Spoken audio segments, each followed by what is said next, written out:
Hello everyone, welcome back to my channel. आज के lesson में हम पढ़ेंगे प्रेजेंट इंडेफिनिट टेंस।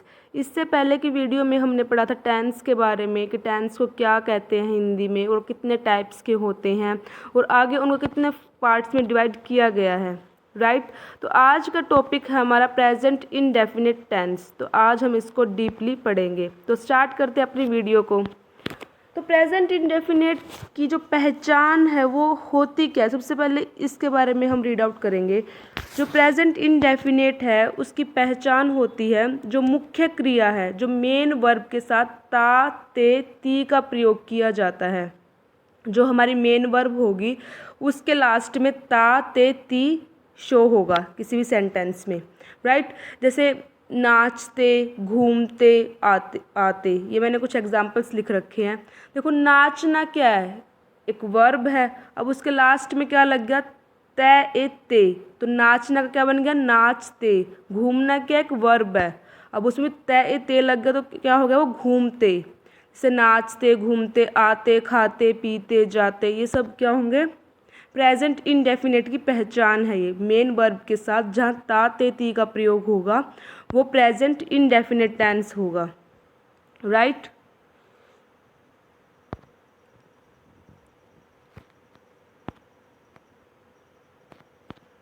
अब आगे है इसका सेंटेंस स्ट्रक्चर। जो प्रेजेंट इंडेफिनिट है उसका सेंटेंस स्ट्रक्चर क्या होगा। सबसे पहले हम एफर्मेटिव सेंटेंस का पढ़ेंगे। एफर्मेटिव सेंटेंस मतलब पॉजिटिव सेंटेंस जिसमें नोट का यूज़ नहीं होगा। तो इसकी जो रूल है वो क्या है, सब्जेक्ट प्लस वर्ब की फर्स्ट फॉर्म प्लस एस या ई एस प्लस ऑब्जेक्ट। तो सबसे पहले हम इसमें सब्जेक्ट लिखेंगे, उसके बाद हमारी वर्ब की फर्स्ट फॉर्म लिखी जाएगी। वर्ब की फर्स्ट फॉर्म के साथ एस या ई एस का यूज़ होगा, देन प्लस ऑब्जेक्ट। तो ये एस या ई एस का यूज़ कहाँ होगा, जो एस या ई एस है, देखो एस तो हर जगह लग सकता है, लेकिन जो ई एस की प्रॉब्लम है, जो ई एस है वो अगर किसी वर्ब के लास्ट में O, X, Z, S, double S, C H, S H, अगर वर्ब के लास्ट में ये वर्ड्स आते हैं, जैसे जी ओ गो, अब गो क्या एक वर्ब है, अब लास्ट में क्या आ गया, ओ आ गया, तो इसके साथ ई एस यूज़ होगा, एस का यूज़ नहीं होगा यहाँ पर, इसके साथ ई एस का यूज़ होगा। जो मैंने ये वर्ड्स लिख रखे हैं, जो मैंने अल्फ़ाबेट्स लिख रखे हैं, O, X, Z, S, double S, C H, S H, इन सब के साथ आपको ई एस का यूज़ करना है और इनको छोड़ के बाकी हर जगह आपको एस लगाना है। आगे समझ यहाँ तक, ये आपको माइंड में रखना है। अब देखो एस या ई एस कहाँ यूज़ होगा, अब इसको भी देख लेते हैं एक बार। जो एस या ई एस है वो ही, शी, इट, नेम के साथ लगता है। जैसे ही, शी, इट या कोई नाम, इसके साथ हम एस या ई एस का यूज़ करेंगे और आई, यू, देवी के साथ नहीं लगता है। देखो मैंने जो हमारी टीचर थी हमारे टाइम पर, वो आई यू देवी, जो मैंने हिंदी में लिख रखा ना, उन्होंने इसका नाम रख दिया था आई यू देवी, के साथ नहीं लगता।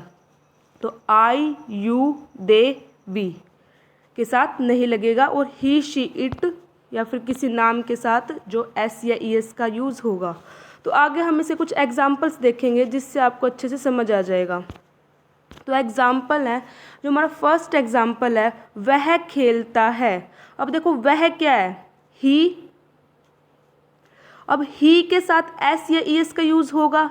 रिमाइंड करो मैंने क्या बोला था, ही, शी, इट, एनी नेम के साथ एस या ई एस का यूज़ होगा और आई यू देवी के साथ एस या ई एस का यूज़ नहीं होगा। अब देखो यहाँ पर ही आ गया तो ही प्लेज, वर्ब के साथ क्या लग गया, एस लग गया, प्लेज। सेकंड एग्जाम्पल है, मैं स्कूल जाता हूँ।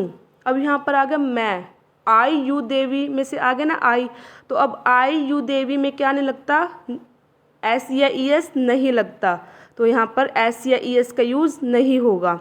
तो मैं की क्या होगी, आई, स्कूल जाना, गो टू स्कूल, जाना की क्या होगी, गो टू स्कूल। मैं स्कूल जाता हूँ, I go to school, right.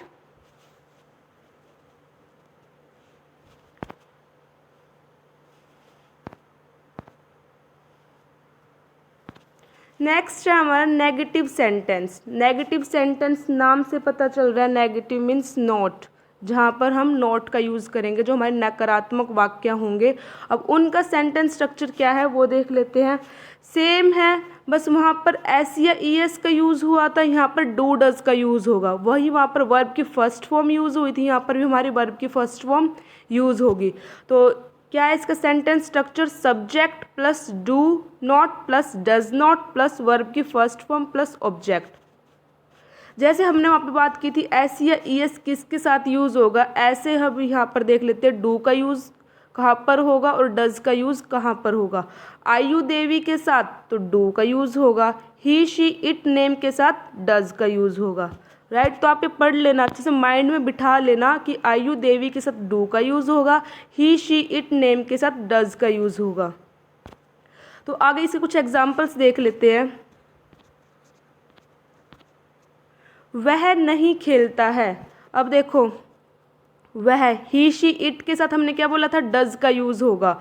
तो अब यहाँ पे वह आ गया, ही के साथ क्या लगेगा, डज लगेगा। अब नहीं है तो ही डज नॉट प्ले, वह नहीं खेलता है, he does not play. Right, अब नेक्स्ट एग्जाम्पल है मैं स्कूल नहीं जाता हूँ। अब आयु देवी के साथ क्या लगेगा, डू लगेगा। तो I do not go to school. Right,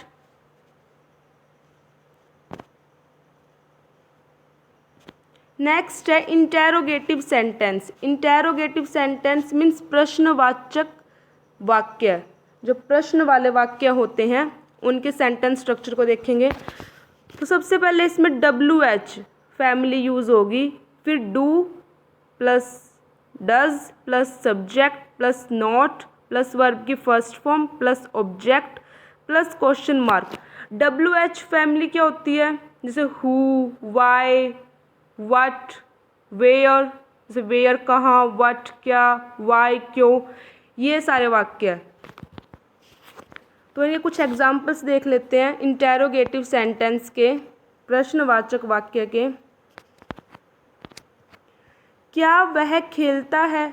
अब देखो वह के साथ क्या लगेगा, अब ही शी इट एनी नेम है तो डज लगेगा। अब क्या, डज ही प्ले, अब क्या पहले आ गया तो डज ही प्ले। क्या वह खेलता है, डज ही प्ले। क्या वे स्कूल नहीं जाते हैं, do they not go to school, do they not go to school. देखो जो नॉट है वो सब्जेक्ट के बाद यूज़ होगा।